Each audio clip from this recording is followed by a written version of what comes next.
In the vibrant town of Limbe, nestled between the lush hills and the sparkling sea, two students, B and Sone, forged an unbreakable bond. B, a spirited field girl from Bafut, and Sone, a thoughtful boy from Bakosi, met in their first year of secondary school. They quickly became inseparable, sharing dreams, laughter, and the occasional secret.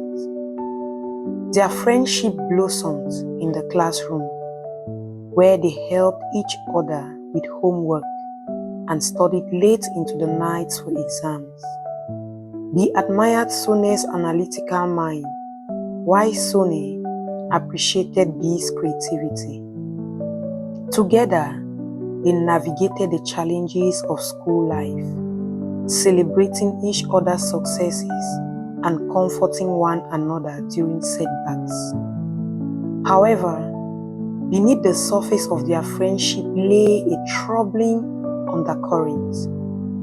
Both B and Sone came from families steeped in cultural animosity.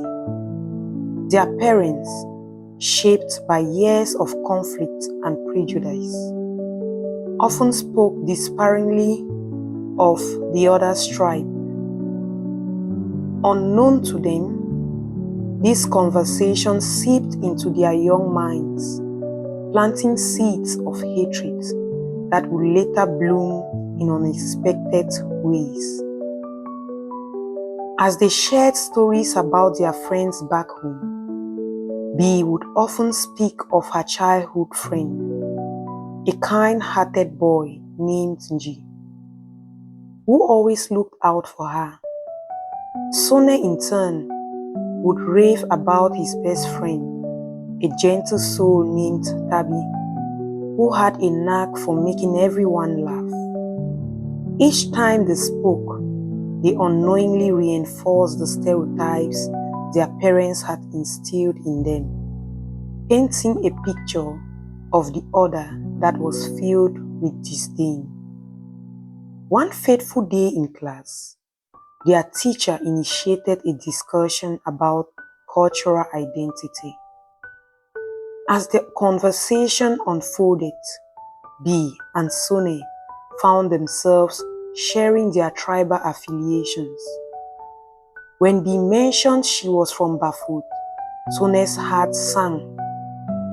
He hesitated before revealing his own roots, Bakosi. The realization hit them like a thunderclap. They were from the very tribes their families had taught them to despise. Silence enveloped the classroom as the weight of their discovery settled in. B's cheeks flushed with shame, and Sone's eyes widened in disbelief. They had spent countless hours disparaging each other's tribes, echoing the prejudice of their parents without ever questioning them. The irony was bitter. They had been friends, yet had allowed hatred to seep into their hearts. That evening, both B and Sone returned home, their spirits heavy with guilt. They replayed their conversations in their minds, recalling the hurtful words they had exchanged. Each felt a profound sense of loss, not just for their friendship, but for the innocence they had sacrificed at the altar of tribal hatred. Determined to break the cycle, they reached out to Sone the next day. They met at their favorite spot by the beach, where the waves crashed against the rocks, a reminder of the power of nature to unite rather than divide. With tears in her eyes, Bee spoke first. "I'm sorry, Sone. I didn't know. I let my parents' words shape my thoughts about you and your tribe." Sone nodded, his voice steady but filled with emotion. "I'm sorry too, B. I never wanted to hurt you. I realize now that we are more than our tribes. We are friends, and that should matter more than anything. From that day forward, B and Sone made a pact to challenge the stereotypes that had clouded their friendship.